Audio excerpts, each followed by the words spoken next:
Chapter 1. Bite Me Vegas. Aiden Hart woke up with his face buried in a pillow that definitely wasn't his, silk sheets tangled around his legs, and a pounding in his skull that screamed, "Never drink again, idiot."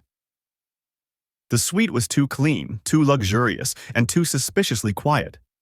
The faint scent of expensive cologne clung to the air, musk, danger, and money. He sat up with a groan, squinting against the morning light seeping through half-open blinds. That's when he saw it. A bite mark. On his neck. "Nope. No," he muttered, stumbling toward the bathroom. The mirror confirmed it. A perfect crescent of teeth already darkening into a bruise. His heart stuttered. What the hell happened last night? Flashes returned in brief, mocking flickers.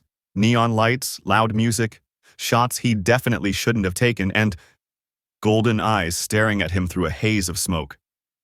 A man, tall, intense, smirking like he owned the world. Great. He got drunk, possibly did something incredibly stupid, and left Vegas with a souvenir in the form of a bite mark. Classy. 2 days later, he was back in New York, pretending his life wasn't spiraling. As the newly appointed CEO of Hart Enterprises, Aiden had more important things to deal with, like keeping his late father's company from collapsing under corporate vultures. No time for mysterious men or questionable hookups. He sat in his office, nursing a black coffee like it was holy water, when his assistant buzzed in. "Mr. Hart, there's a Lucian Moretti here to see you." Aiden blinked. "Who?" "He says you'll know him." Before Aiden could decline, the doors swung open like a scene out of a dramatic soap opera. And there he was. The man from the club, the one with the golden eyes. Lucian Moretti strolled in like he owned the place, black tailored suit, rings on his fingers, an aura of money and menace that made Aiden's skin prickle.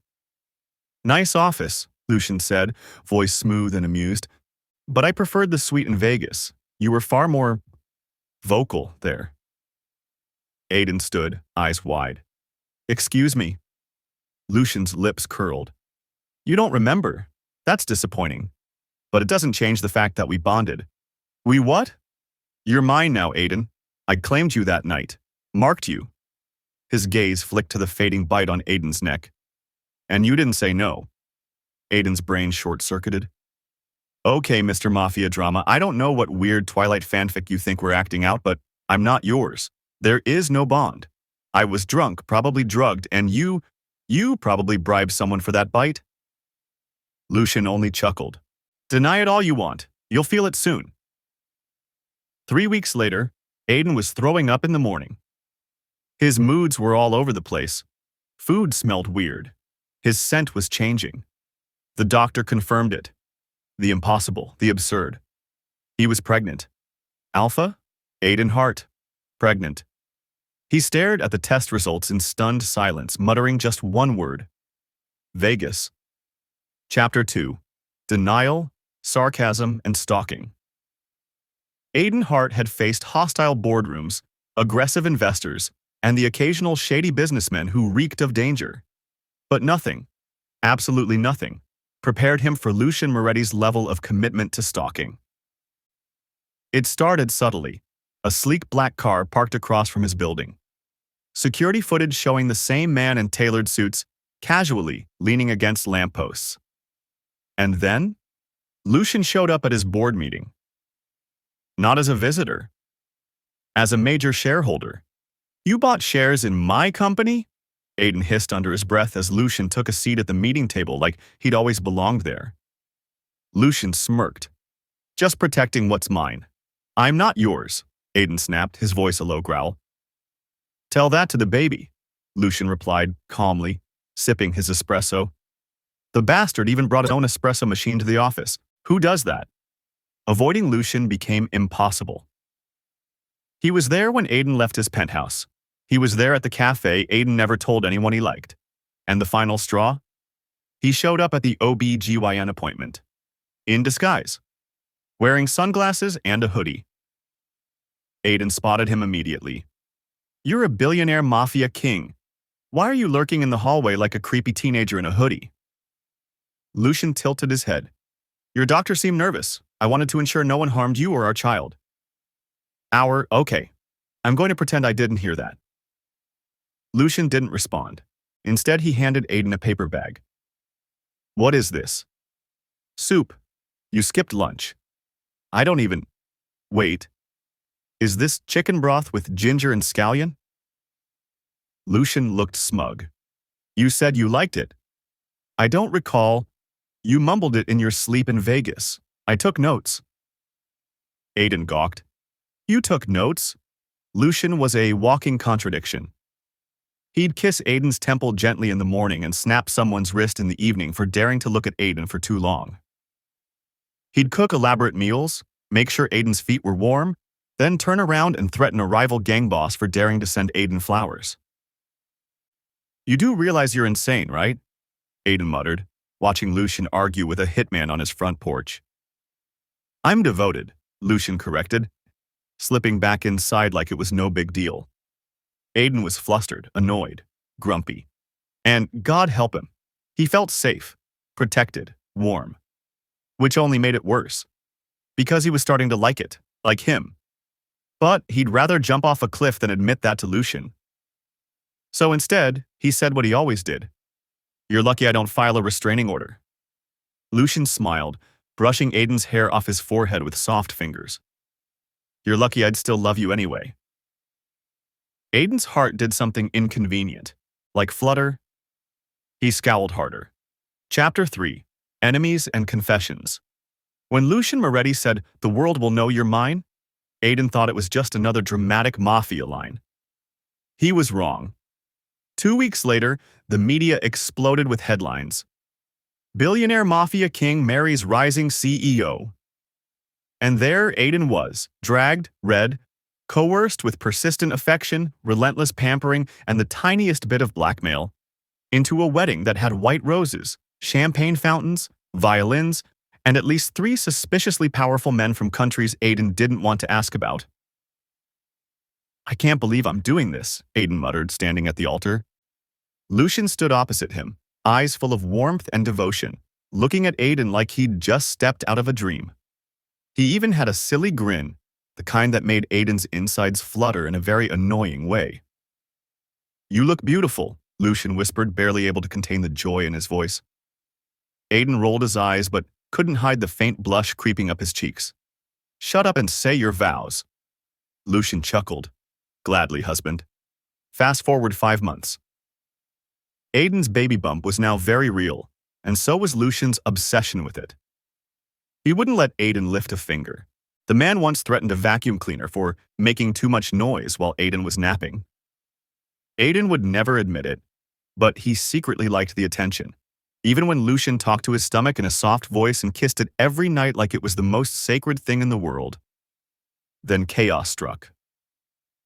A rival corporation launched a sabotage attempt to destroy Hart Enterprises, the legacy Aiden's father built from scratch.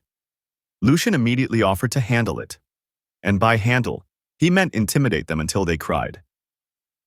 But Aiden refused. This is my company, my father's dream. I'll protect it, Aiden said, standing tall in a sleek business suit that no longer buttoned fully because of the bump. Lucian's jaw clenched. You're pregnant. Let me? I'm pregnant, not fragile. Aiden marched into the lion's den, aka the corporate boardroom, and came out hours later having eviscerated the sabotage attempt. Mergers reversed, stocks recovered, executives were fired, sued, and blacklisted. He did it, without Lucian's help. Lucian was both proud and panic-stricken. Proud because his husband was a savage. Panic-stricken because he almost passed out watching Aiden yell during a board meeting while holding his belly. Everything settled.